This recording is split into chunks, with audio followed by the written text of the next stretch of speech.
The Pacers signed two more players with just a few days left in the season. Why did the Pacers bring in Gabe York and Nate Hinton? What could they provide the Pacers in the final two games? Plus, what to watch for from the Pacers this weekend, both on the court and off the court in the standings. In general, lots to get to on today's Locked On Pacers podcast. You are Locked On Pacers, your daily Indiana Pacers podcast. Part of the Locked On Podcast Network, your team every day.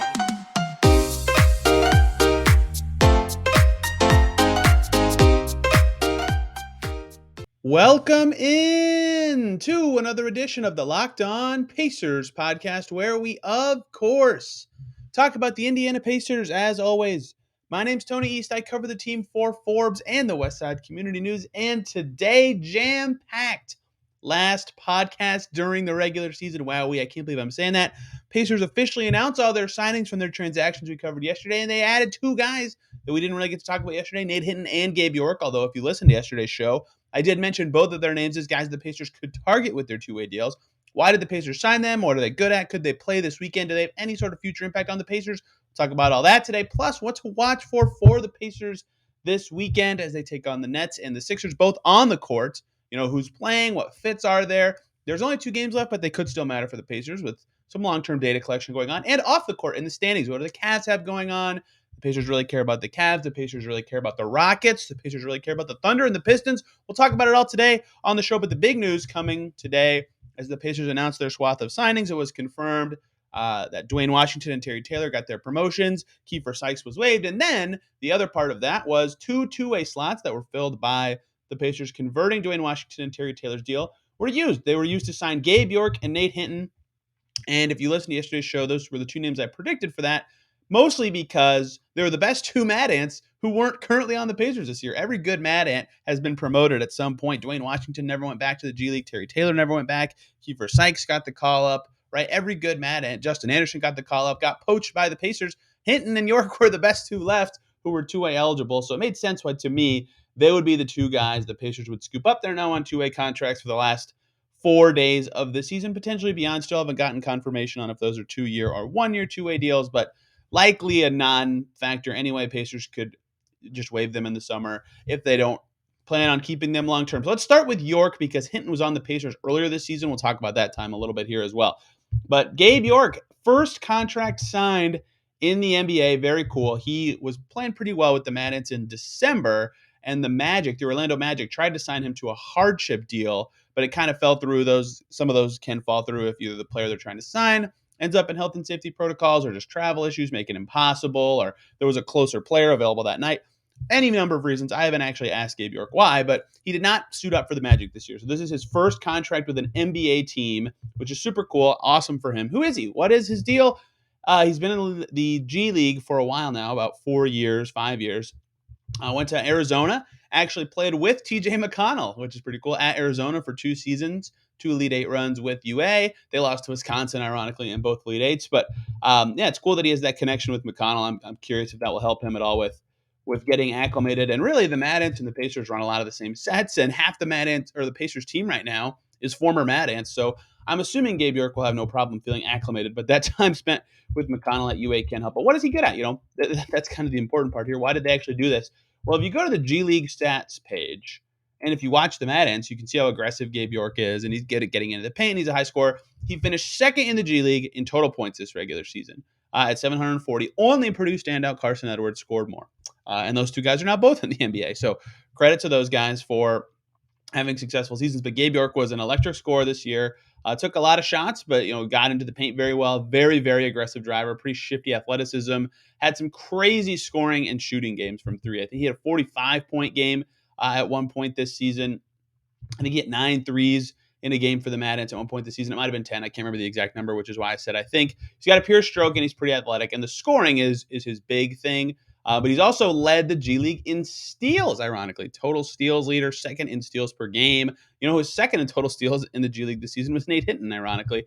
Mad Ants were scooping up the ball from everywhere. So, yeah, Gabe York, pretty versatile player because of his athleticism. Decent read of the game, can kind of drive a little bit. Not the most efficient finisher. Shot 40% from the field, only like 31% from three, but a good free throw percentage. He's got a good form. and he because he reads the game well and has athleticism, he can always find a way to at least be impactful even when his shot is falling. So on the NBA level, when some of those skills won't be as useful as they are against the less talented G League players, he will be able to still be at least somewhat credible. We'll see if he plays this weekend. But again, as I talked about on yesterday's show, the what the Pacers are going to do this weekend, or could do this weekend, I don't want to say are going to do. I haven't talked to anyone about this, but what the Pacers have done in the past in their last couple of games is they sit some guys. They have been sitting vets now, but even taking it to more extremes, like TJ Leaf played like 35 minutes in the last game of the season a few times. Goga played big minutes in those games. Edmund Sumner got his debut in the last game of a season, right? The Pacers really, when that game doesn't matter, and it doesn't to them this year, in fact, they would really much rather lose that game to end the season. They will likely be sitting out some of their better players, and so that's an opportunity for York to potentially make his debut and show what he can do on the pro level. Nate Hinton also signed to a two-way, same situation for him. He obviously would love to show what he could do, as he did with the Pacers earlier this season. If you'll recall, he was actually the very first guy they brought in on a hardship 10-day when Jeremy Lamb went into health and safety protocols, and I think the second player was Keelan Martin. When those two guys went into health and safety last December, they brought in Nate Hinton. He played in 2 games for them in that span. Although, crazily enough, 2 game appearances for Nate Hinton, and he had no stats. He had 1 turnover and 1 missed shot. No stats at all in those 2 games. So he was out there, and he's not known for any like crazy offensive skill set, but he did play for the Pacers twice this season, gave them some value already. Has that relationship with Rick Carlisle. He was on a 2-way with the Dallas Mavericks his rookie year. So has the familiarity with the sets and the style and the coaching staff, and played again for the Mad Ants all year and the Pacers earlier this year, which made a ton of sense to bring him in. So unlike York, who's kind of offensively charged as a scorer and is definitely more offensively gifted than defensively gifted, Hinton is really strong at defense and rebounding for his size. Especially, he was fantastic on the glass in the G League, 9 rebounds per game, and he's not even particularly huge. He's 6'5", Terry Taylor height, and Terry Taylor is obviously the G League rebound master, but he's very good on the glass. Nate Hinton finished 6th in the G League in total rebounds this season at only 6'5", right? Something is in the water down there in Fort Wayne that allows these shorter guys to continue to dominate the glass. Defensive rebounds specifically, he was 4th, right? So that's something he's really good at. He was really good at that out of Houston in college. That's what made him a somewhat interesting prospect that the Mavs ended up bringing in. So cool for him to get another opportunity. His defense is also really solid because he's a little stockier, right? 6'5", 210. He looks bigger than that. I've stood right next to him a million times. So he's the defensive guy they brought in. York is the offensive guy that they brought in. And I'll be curious if they both play this weekend in both games, maybe just against Brooklyn on Sunday. Who knows what the Pacers will be going for this weekend. But they brought these guys in because why not? They have the slots to do it. It doesn't count against the cap. It's not going to bring them over the tax. But they wouldn't sign someone to not play them at this stage of the season, I would say. It's not like they're chasing wins or anything. They don't need a ton from these guys. They want to bring them in to evaluate them. That is the biggest reason to sign guys to this 2-way spot at this point in the season. As the season has been for the last month for the Pacers, it's a lot about evaluation and fit. And for a guy like Nate Hinton, who Rick Carlisle is a fan of, there's a reason he's been on Carlisle's team 2 consecutive years in different franchises.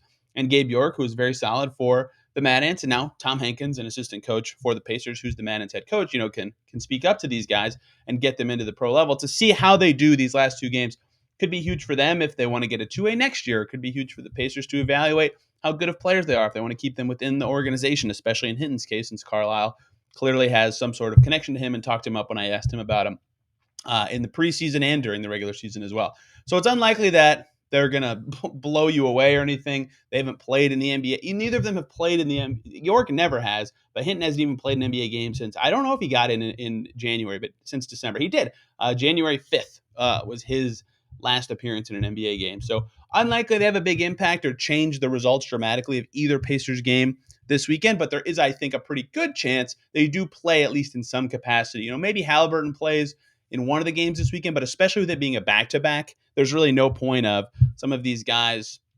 You want to play your young guys as much as possible, but there's not really a point to playing anyone who's really solid. What you have with them in both games. So I think there's a good chance both York and Hinton play this weekend, and it's smart by the Pacers to be willing to fork over the cash that doesn't count against the tax to evaluate 2 new players. And it's smart by those 2 guys to find a way onto an NBA roster, even if it is this late in the season. So a win, win, win, win. Everybody's favorite. So what else is there to watch for the Pacers this weekend? Obviously, they have 2 new players. Seeing how they play will be a part of it. But what else is there? in these two games, because wins and losses is wins and lessons for the Pacers at this point in the season. But what else is there to watch for at this point? Let's talk about that. Before we do that, though, let's talk about the good folks over at betonline.net, the number one source for all of your sports betting needs and sports info. You can find all the latest sporting developments, including this week's Masters Championships. My goodness, my Twitter timeline was blowing up with Tiger Woods on Thursday. Plus, more odds for every sport, podcast interviews for all the different leagues this season. For example, they've got Blazers Mavs tomorrow up already for April 8th lines. The Mavs are favored by 18.5 points against Portland. The Pacers would very much like Portland to win that game for draft lottery purposes. And you can check it all out at betonline.net, your continued source for all your sports wagering information, including live betting, esports, and scores. Head over to that website today or use your mobile device to learn more about the trends and the action. BetOnline.net is where the game starts.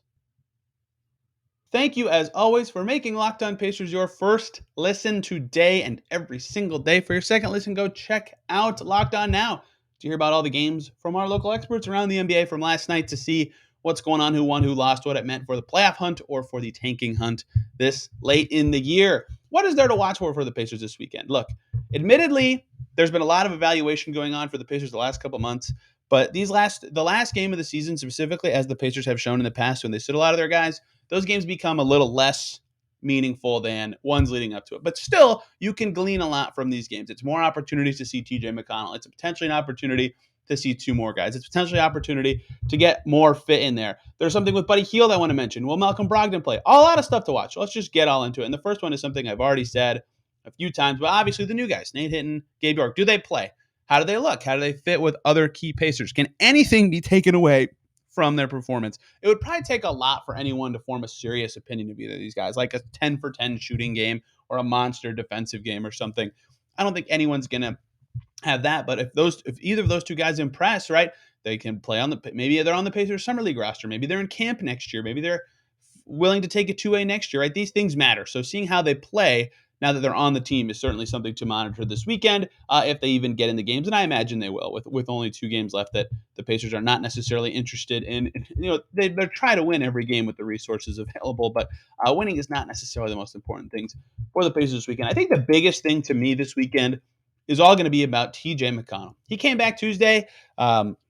Again, little reason for him not to come back given what his injury was and who's available for the Pacers, but he hasn't played before that game since December, right? So he hasn't played with tons of the new guys that the Pacers acquired at the trade deadline. All the guys he had played with were sent away. So a lot of what I will be curious with TJ McConnell, beyond how good he looks, and he looked pretty McConnell-y in his first game back, is how does he fit with several of the new Pacers, right? He played 4 minutes, I believe, with Tyrese Haliburton against Philly on Tuesday. And 4 minutes, I don't want to glean a ton from 4 minutes. And honestly, with only 3 games of sample size, maybe it gets up to 15 minutes or so. That's still not enough to make any sweeping conclusions. But if it looks good, or if it makes sense and it looks good, and the balls wasn't around, and they can get in the lane together and make openings for teammates, or McConnell can find Haliburton behind the arc, right? Maybe it's something that the Pacers can go, oh, that's interesting. That's noteworthy for next season for X, Y, Z reason. And look, they only played 4 minutes together, but 12 points on 10 possessions for the Pacers in those minutes. The very early returns, this is a joke because it's only 4 minutes, 120 offensive rating, no doubt going to be a good group. But that kind of stuff is what I'll be interested in watching this weekend, as McConnell presumably will play in at least one of the games as he returns from this injury. The back-to-back means maybe not both, but I imagine he'll play in at least one of them. How can he fit with Haliburton is obviously a big one. And the other guy with McConnell I'm curious about, another young guy, is Isaiah Jackson. It makes intuitive sense to me that they would be a pretty good fit just because McConnell's a great passer. Isaiah Jackson's a lob threat. But the thing is, TJ McConnell and his paint touches and the way he gets in the lane and bends the defense, it doesn't necessarily involve a screen that often, right? He's just really fast and good at controlling the ball when moving quickly. And so he's not a great finisher. He doesn't shoot that much.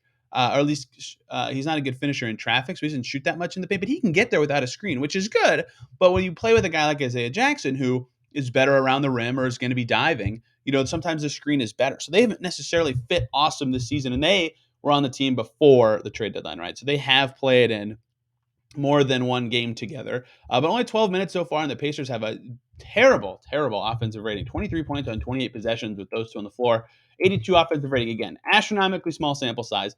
But in my head, that fit makes sense. But if you think about their specific skills, it doesn't. But that's all to say, maybe explore that if you're the Pacers. Try to get TJ McConnell and Isaiah in the game a little more. And really every new guy, right? TJ and Buddy Hield, TJ and Jalen Smith, TJ, I'm probably forgetting one, but all those guys, even the new two-way guys, play TJ McConnell with them. See how TJ McConnell could, in theory, fit on the next version of the great Pacers because look, Halliburton's the guy for them now. He's a point guard, right? So McConnell's role is minimalized or is going to shrink next year compared to what it used to be, right? Do they really want him to be their backup point guard of the future? Maybe they do. He's very talented. They just invested a lot of resources in him last year. But finding out how he fits with a lot of your roster, even if it is super small sample numbers, I still think is pretty important. And that's something, if I'm the Pacers, I am definitely trying to focus on this weekend because he hasn't played since December. And most of the guys he played with back then are no longer with the Pacers now.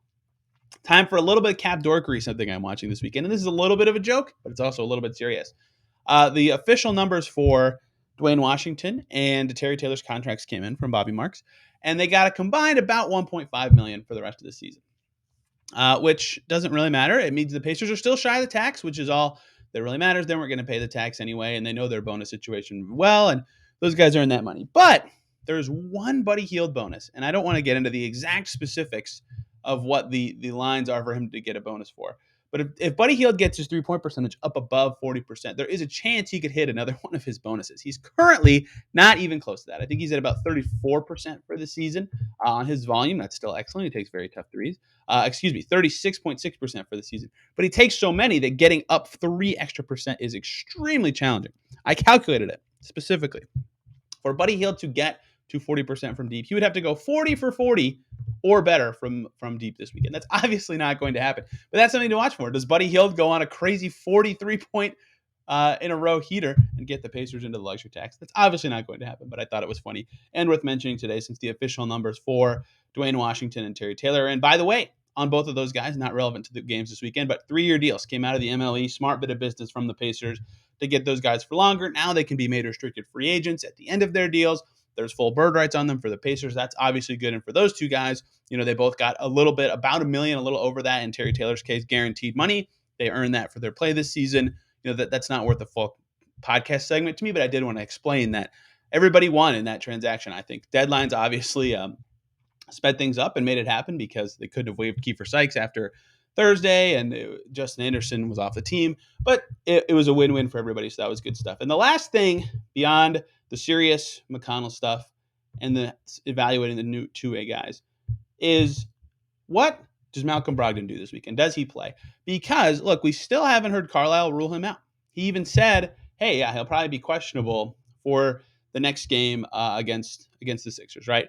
And look, he hasn't played in a while. He hasn't played in a couple weeks. He's been out for resting reasons and a sore back and all this stuff. And obviously the resting stuff, it is what it is. He's been hurt all year. Keeping him healthy is good, and keeping his growing health momentum going is good. But I mean, there was obvious undertones of winning is not necessarily hugely important for the Pacers in sitting him out for those games. So will he play this weekend now that, I mean, they probably don't still want to win necessarily either game this weekend, because if they win once, basically they're locked into 5. But if they lose one and win the other, they still get top 5. They cannot fall as far as the Thunder. So it's not the end of the world if Malcolm Brogdon plays in one game this weekend. All that to say, I'll be curious if he does play or if he rests it out the rest of the season, just to see how he plays, how he looks, be able to talk to him again about all this resting and body maintenance that he's been doing. If he plays, he could perhaps do post-game pressures and stuff like that. So he's not ruled out yet, which to me leaves the door open for him to play, like the same reason they didn't rule out TJ McConnell, because there's a chance he could return like this. But I don't think we'll see Brogdon, but it is possible. And I will be watching for that, because there's a chance maybe he does want to play one more time this season.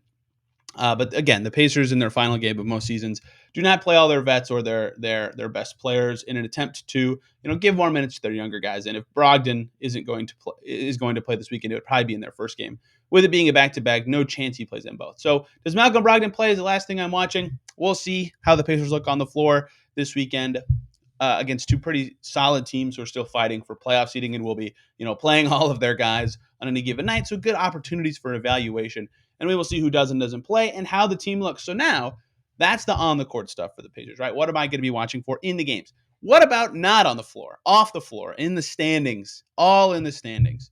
What are the Pacers going to be watching for this weekend? I know we normally do standings watch on Monday, but this is the last chance to do it during the regular season because the Pacers play twice this weekend and they're done. So the last standings watch of the year, what do the Pacers want to happen beyond their own games this weekend? What are they hoping to see to potentially maximize their draft capital?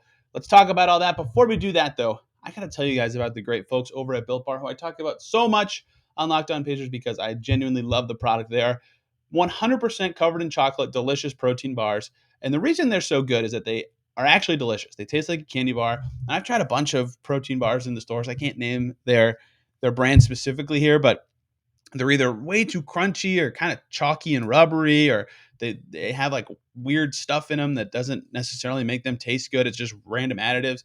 Built Bars are delicious, healthy, all chocolate, taste like a candy bar. You've got to try them. They have an awesome peanut butter brownie flavor that I love, but they also have a bunch of other flavors, dozens of flavors on their website. So they've got some for everybody: fruit varieties, sweet varieties, a little more savory ones if you want to go that way. Some with puff flavors in them, which has marshmallow infusion, and that 100% real chocolate makes them all good. And they're super healthy, low calorie, high protein. You can see the macros on their site. Most have 130 calories, 4 grams of sugar, 4 net carbs, and 17 grams of protein. You can double all those at least if you get a candy bar. You got to try them. Go to built.com. Use the promo code LOCKED15 and you will get 15% off your order of Built Bars. That promo code again is LOCKED15 for 15% off at built.com.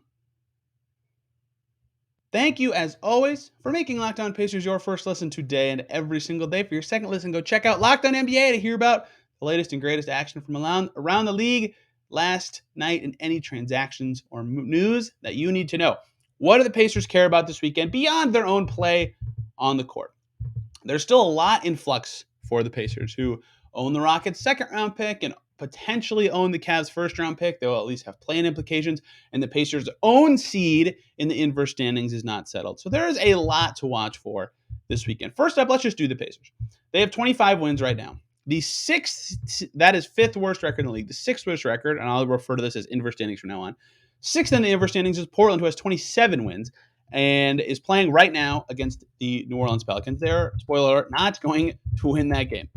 They are bad. The Blazers are playing a strange roster and are not trying to win any more games this year. So after tonight, unless the Blazers, who are down 20 in the third quarter right now, make an insane comeback, going into the weekend, both the Blazers and the Pacers will have played 80 games, and the Pacers will have 25 wins, and the Blazers will have 27. So pretty simple. The Pacers lose one time this weekend, they're guaranteed top 5 lottery odds, and then guaranteed a pick inside the top 10.